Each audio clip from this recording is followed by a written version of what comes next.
I've always wanted to kind of be an international teacher.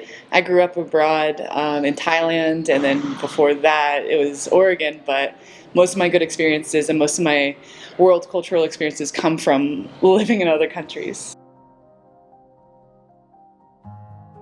When I got to Inter, I was burnt out, for sure. I was exhausted about being a teacher. I was thinking about quitting. But there's just something about Inter that really wanted me to stay. Sorry, wow. Ooh. There was just something about Inter that made me feel like it was okay to be challenged, and it was okay to feel like you were failing for a second. Because Inter accepts that, and they want you to do more. And they want you to pick yourself up in the way that works for you.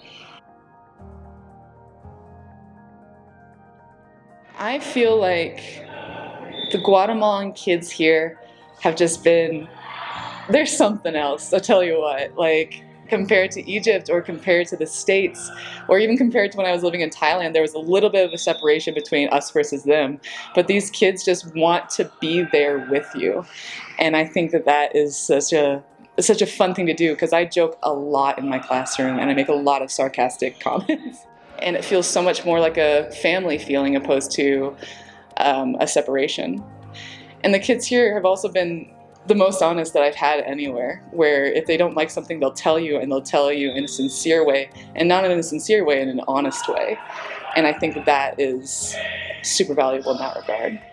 As for the staff and the teachers, we've had so many weird PDs that have included both cultures and made sure that we all felt connected.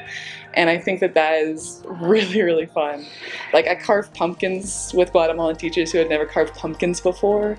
Or I learned about different trivia things that I had never heard about when it comes to like Guatemalan culture.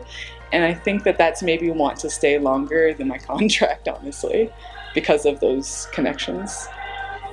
I picked Guatemala over the other places because of the connections with Mayan culture and the ability to interact with that culture. It's not just like a historical rock that you can look at or a Bedouin camp in the middle of the desert. It's literally right there every day. And I live in the middle of Cayala, which is basically Disneyland, to say anything.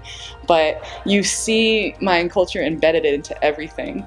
And I feel like that is such a valuable thing that is overlooked in a lot of places.